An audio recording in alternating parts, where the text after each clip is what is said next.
तो रीजनल जो एरियाज़ था उसके बारे में हम लोग पढ़ रहे थे कि लोकल रीजनल पावर कौन कौन था जो राइज हुआ था after Mughal decline.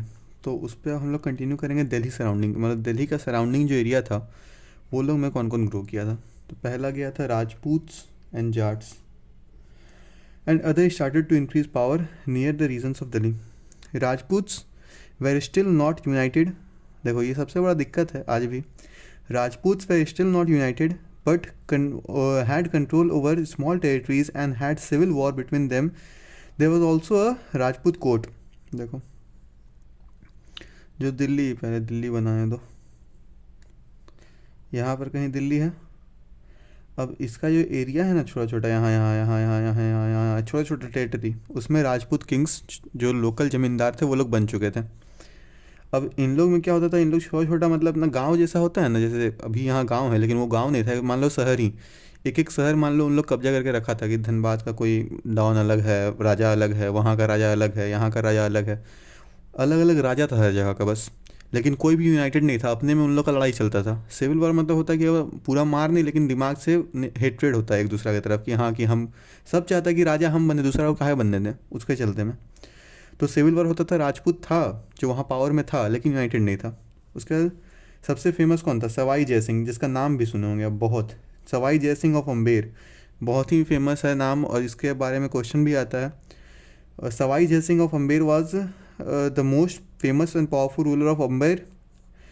He was also founder of Jaipur city. Sawai Sawai Jai Singh जो था वही था founder of Jaipur city. Founder of Jaipur city कौन था, सवाई जयसिंह। देखो Jai Singh was also an astronomer and build many astronomical site. He was also social reformer and was against female infanticide. देखो Sawai Jaisingh famous क्यों है पता है। सवाई जयसिंह पहले तो एक राजा था पावरफुल, और उसके साथ साथ वो एक एस्ट्रोनॉमर था और बहुत सारा एस्ट्रोनॉमिकल साइट खोला था। कहाँ कहाँ खोला था, मथुरा में खोला था, फिर जयपुर में खोला था, और आगरा में खोला था, और मतलब कुछ जगह 5-6 जगह खोला था एस्ट्रोनॉमिकल साइट। मेजॉरिटी मतलब इसी तरफ दिल्ली के एरिया में ही खोला था सब। कोई साउथ में नहीं खोला था या कोई इधर ईस्ट में नहीं ज़्यादा खोल दिया था, बस सब यहीं पर था। और वो क्या था, ही was also social reformer and was against female infanticide. Female infanticide के अगेंस्ट था, क्योंकि जो पहली थे बेटी लोग को मार देता था क्योंकि डॉरी बहुत ज़्यादा लिया जाता था। और डॉरी के चक्कर में वो जो गरीब लोग था जिसके घर में बेटी होती थी, वो लोग ये सोच के मार देता था ना कि गरीब है तो हम डॉरी कहाँ से दे पाएंगे, इसलिए बेटी लोग को मार देता था। तो उसके अगेंस्ट भी था, और वो इसीलिए शायद अपना जब बेटी का खुद का बेटी का जब शादी किया था ना तो बिना डॉरी का किया था या कुछ ऐसा कुछ था। वो बहुत लंबा कहानी है, वो कहानी है एक्चुअली, वो भी कभी होगा समय तो बता देंगे।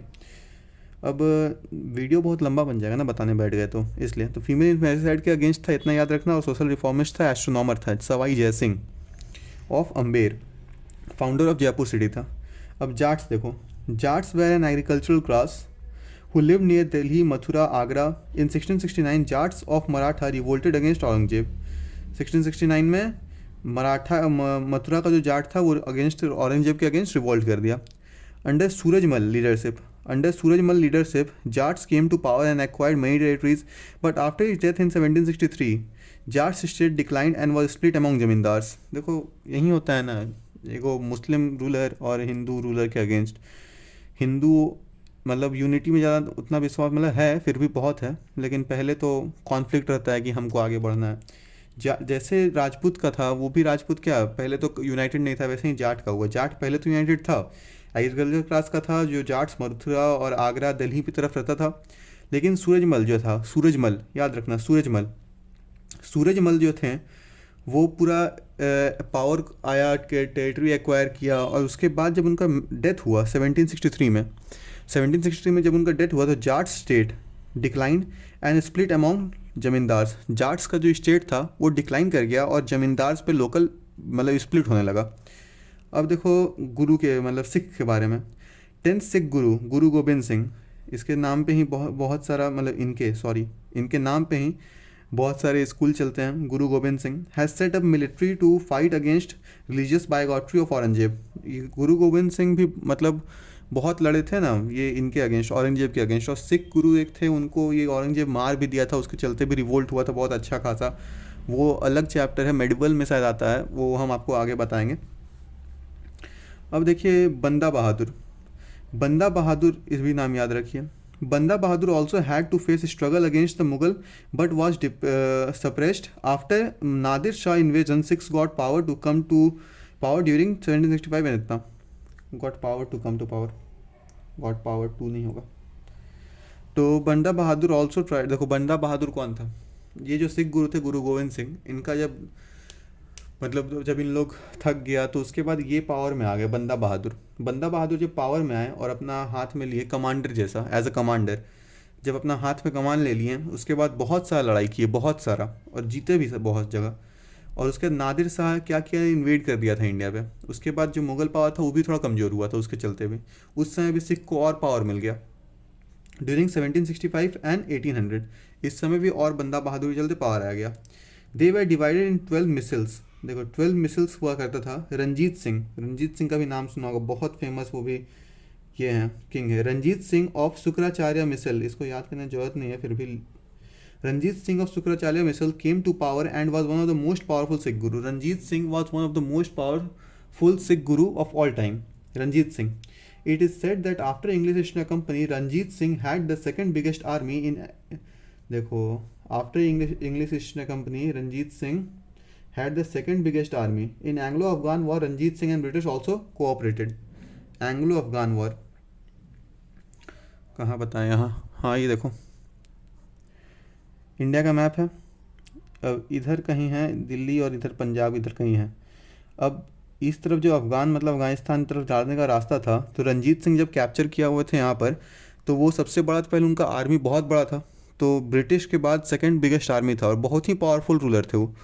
और वो एक और काम क्या किए थे ना कि यहाँ से ब्रिटिश को पास होने का रास्ता दिए थे कि आप यहाँ से पास होकर उधर जाके ट्रेड कर सकते हैं, ये एरिया से पास होने के लिए, पंजाब का एरिया से पास होने के लिए ये रंजीत सिंह ही उनको अनुमति दिए थे। और ही रंजीत सिंह क्या किए थे, रंजीत सिंह जो एंग्लो अफगान वॉर हुआ था उसमें भी रंजीत सिंह ब्रिटिशर के लोग के साथ काम किए थे, ये सब उनका काम था।